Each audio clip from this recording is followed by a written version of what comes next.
Eu sou o Amílcar Correia e este é o P24. Luís Montenegro ou Pedro Nuno Santos? Um deles sairá do Parlamento. Do ponto de vista da realidade social e económica do país, era e é desejável que não haja nenhuma perturbação política.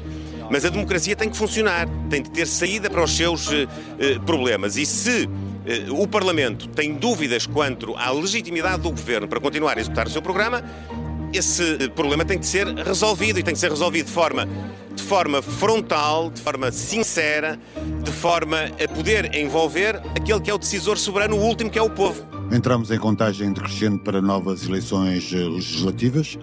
O Conselho de Ministros aprovou ontem a moção de confiança que a Assembleia da República deverá votar na próxima terça-feira. Caso se confirmem os votos contra do PS e do Chega, a repetição de eleições será uma inevitabilidade. Mas nada garante que o cenário final seja muito diferente do atual. Um governo em minoria, um primeiro-ministro acusado pelo passado e um orçamento de Estado de difícil aprovação. Paulo Rangel, todavia, acha que o PSD merece a maioria absoluta. Com esta fuga em frente, o atual primeiro-ministro quer responsabilizar o PS pelo derrube do governo. Mas o mais provável é que a Spinum Viva e o escrutínio da vida empresarial de Luís Montenegro sejam os temas dominantes desta campanha. O resultado da eleição vai depender disso. Não é só o destino de Montenegro que estará em jogo. Pedro Nuno Santos dificilmente resistirá a uma segunda nova derrota. Quem lucra politicamente com estas eleições?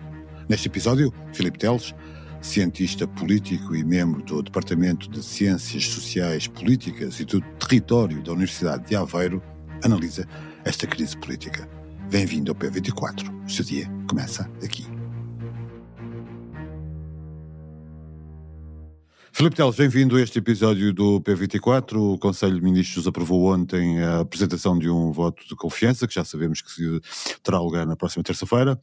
Pergunto-lhe, Luís Montenegro tem condições para fazer campanha nas atuais condições e até ganhar a eleição, apesar de ser ele provavelmente o tema da própria campanha? Precisamente, vai ser certamente o tema, ou parte do tema, mas convém dizer que o Luís Montenegro fez bem, ou fez o que era possível fazer. Dito de outra forma, já não teria margem de manobra para qualquer outra solução. O arrastar disto tudo do que, aliás, de que é a principal responsável pela forma, eu diria até um pouco impreparada e imprudente como se colocou nesta situação, só permitiria prolongar o debate e arder enlumbrando até ser possível convocar eleições, colocando nessa circunstância o PSD aí sim numa situação ainda mais difícil. Estancar a sangria do governo e em particular da sua própria figura enquanto primeiro-ministro, colocando-se do lado de quem cria a estabilidade e tentando culpabilizar a oposição pela crise, eu creio que era a única saída racional de Luís Montenegro nesta fase. E o esclarecimento em eleições sobre a forma como os eleitores avaliam o comportamento ético do Primeiro-Ministro será feito, não é? Para isso também que o debate democrático existirá e os partidos irão esgrimir os argumentos sobre este assunto, certamente. Mas quanto às condições de ele próprio se apresentar a eleições, bem, ele vai enfrentar um conjunto de alegações de conflito de interesses relacionadas com as empresas, com a empresa familiar, tem negado essa irregularidade.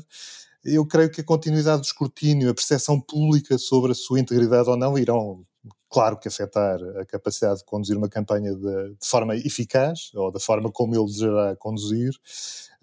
A confiança do eleitorado e a capacidade de Montenegro se distanciar destas controvérsias vão ser cruciais. Portanto, a agenda da campanha vai ser crucial. Não parece sequer provável neste momento, e já foi dito por vários líderes do PS de dentro do partido e o próprio Montenegro, que não parece provável que não seja candidato. Portanto, irá ser candidato, é preciso perceber que agenda e que tipo de debate é que vai ser conduzido ao longo destes meses. O PSD tem tentado manifestar uma imagem de união. Paulo Rangel pediu até uma maioria absoluta. E se tudo ficar na mesma, o que é que vai acontecer? Pois, se o debate se centrar apenas nas questões éticas, de caráter, e eventuais conflitos de interesse, e não discutindo aquilo que preocupa os portugueses, na área da saúde, na educação, no emprego, também o papel, e em particular assuntos hoje que estão na ordem do dia. Há esse risco, o rearmamento da Europa, a situação na Ucrânia. Exatamente, a situação na Ucrânia, a estratégia de Portugal e da Europa como um todo na atual conjuntura global, nos desafios geopolíticos que estão a ser colocados em cima da mesa.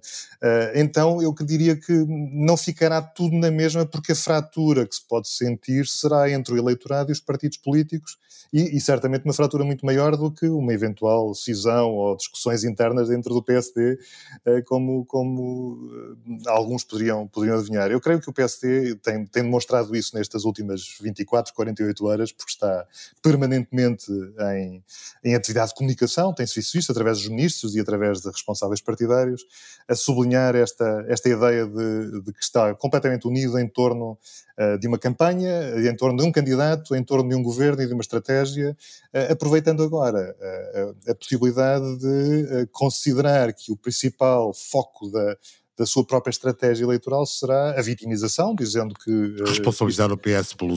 Exatamente, e responsabilizar a oposição por introduzir mais um fator de instabilidade no país. Pedro Nuno Santos provavelmente não terá condições para resistir a uma segunda derrota na liderança do PS. Desse ponto de vista, é o próprio destino de Montenegro e de Pedro Nuno Santos que está em causa nesta eleição. Eu creio que sim. Aliás, parecia sempre claro ao longo deste ano que Pedro Nuno Santos e ao Partido Socialista interessava adiar o mais possível as eleições, fazer durar o governo o mais tempo possível e também, havendo casos suficientes para aquilo que eu dizia há pouco, que é fazer arder um primeiro-ministro em lume brando, que esse lume brando fosse o tempo suficiente para que Pedro Nuno Santos capitalizasse A comissão de inquérito perseguia esse desígnio. Exatamente, e portanto por isso é que também há pouco dizia que parecia muito racional a Luís Montenegro tentar evitar qualquer adiar desta decisão. E portanto, se o PS conseguir capitalizar, lá está mais uma vez, o que está aqui em causa é perceber o que vão ser as estratégias de campanha. Neste momento é muito difícil prever alguma coisa em Portugal, a situação é toda muito recente, é muito instável, mas se o PS for capaz de capitalizar este momento político e obter um resultado favorável nas eleições, isso claramente permitirá a Pedro Nuno Santos ou formar governo, ou ficar na situação da qual o governo dependerá dele para a estabilidade do país. Caso contrário, a posição dentro do partido vai ser questionada, vai ser difícil sobreviver a uma eventual derrota numa situação destas.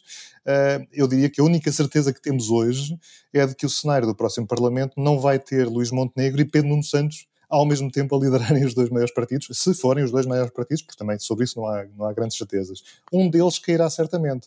Vai colocar-se sempre a questão da governabilidade, vai eventualmente colocar-se, mais uma vez, em um eventual entendimento até ao centro, pode ser a única forma de prolongar esta discussão entre os dois atuais dirigentes, mas parece-me o mais certo neste momento é que apenas um sairá sobrevivente desta nova batalha política. E olhando para este cenário, é possível, é legítimo encontrar um partido que possa lucrar politicamente com estas eleições? Eu creio que ninguém lucra com estas eleições. Se a campanha, como comentávamos há pouco, for centrada em questões de caráter, perde o país. Ainda que seja uma questão importante. Mas perde o país porque a agenda de políticas públicas nacionais e internacionais desaparece do debate. Ainda estamos todos e estaremos todos a perceber quais vão ser os tais argumentos esgrimidos pelos partidos. E os partidos estarão também, neste momento, a fazer isso. Estão a tentar perceber qual vai ser a melhor abordagem. É tudo muito cedo e é difícil prever com exatidão quem beneficiará. Mas, para além do óbvio que é sempre dito nisto, os partidos da oposição tentarão capitalizar o descontentamento atirando as suas armas contra Luís Montenegro, e o governo atual e o PSD irão procurar acusar a oposição de introduzir este fator de crise. Eu diria que o contexto beneficia apenas, nestas circunstâncias, beneficia de dois aspectos importantes no nosso sistema partidário e eleitoral. Beneficia, entre aspas, tem um impacto que vai certamente ter sobre a abstenção, vai gerar mais insatisfação, porque parece uma leitura que é razoavelmente fácil de fazer, que não haveria nenhuma expectativa por parte do eleitorado em Portugal, por parte da população portuguesa, de haver eleições novamente, e portanto mais uma insatisfação com o sistema partidário. Beneficia indiretamente Não sei se do ponto de vista eleitoral veremos isso, mas pelo menos beneficia ao Chega, porque já lhe permitiu ultrapassar a fase dos casos e casinhos em que se viu envolvido nos últimos meses, e portanto esta agenda, este novo problema retirou o foco da atenção sobre o Chega, e portanto já o beneficiou desta forma. Se beneficiar eleitoralmente, então ainda será mais claro que criámos aqui uma situação problemática para o nosso sistema, e portanto, para além da abstenção e desta satisfação com o Chega, cria outro problema, que é o facto de nós estarmos a fazer coincidir num pequeno período eleitoral um conjunto de eleições que vão relegando para segundo plano as subsequentes. Nós estávamos, não sei se todos nós nos recordamos do que é que estávamos a discutir há menos de uma semana ou uma semana atrás. Presidenciais. Novos candidatos, os potenciais candidatos, a agenda dos candidatos, a forma como os candidatos se posicionavam precisamente sobre a estabilidade governativa nacional e como é que se posicionam relativamente à arma atómica, à bomba atómica da dissolução, e neste momento esse debate ficará certamente adiado, ou então irá contaminá-lo, não é? Contaminá-lo de forma ainda mais presente. Vai contaminar ou relegar completamente para segundo plano as eleições que eram particularmente importantes este ano, que são as eleições autárquicas, que vão sair da agenda mediática e vão perder também a capacidade por parte dos partidos políticos de investir naquilo que era uma estratégia de financiamento das autárquicas a médio prazo, porque vão direcionar grande parte dos seus esforços eleitorais e de máquina partidária para as legislativas. Portanto, há aqui um conjunto de impactos desta crise, que não é apenas impactos sobre as próprias políticas públicas e a estabilidade nacional, mas também sobre o próprio sistema político e o sistema eleitoral, que é importante considerar. Esta sucessão de eleições pode acabar por ter um efeito malévolo da própria forma como os eleitores olham para a democracia, incentivar uma maior distância em relação aos partidos e até favorecer uma maior abstenção.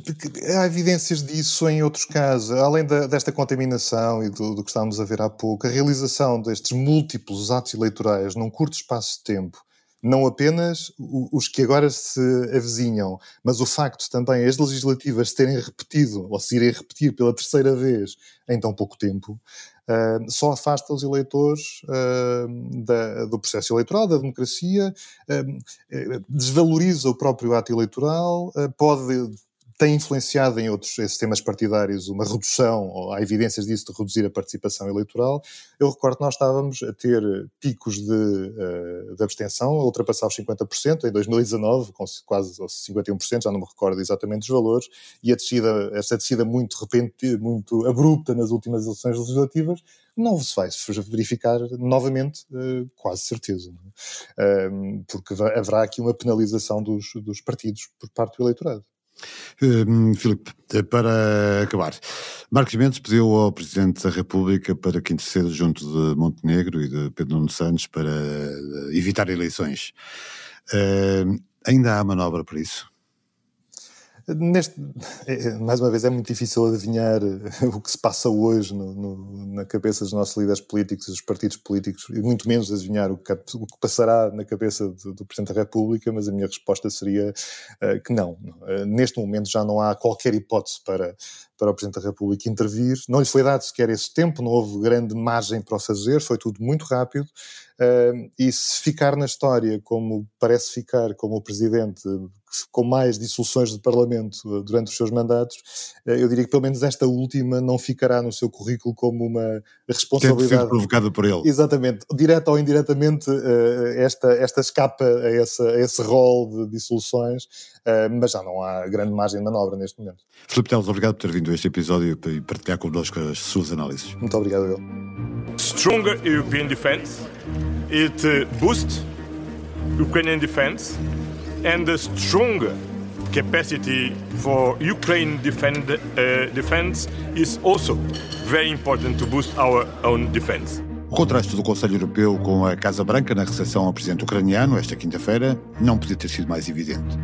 Volodymyr Zelensky esteve ontem em Bruxelas numa cimeira extraordinária para debater o apoio a Kiev e o plano Rearmar a Europa, como explica António Costa na declaração que acabamos de ouvir, e que prevê mobilizar 800 mil milhões de euros para investimento na defesa europeia. Entretanto, na Ucrânia, os principais líderes da oposição afastaram a hipótese de serem convocadas novas eleições enquanto a guerra não acabar. Saiba mais em público.pt. Obrigado por ouvir o P24. Voltamos segunda-feira. Tenha um bom fim de semana.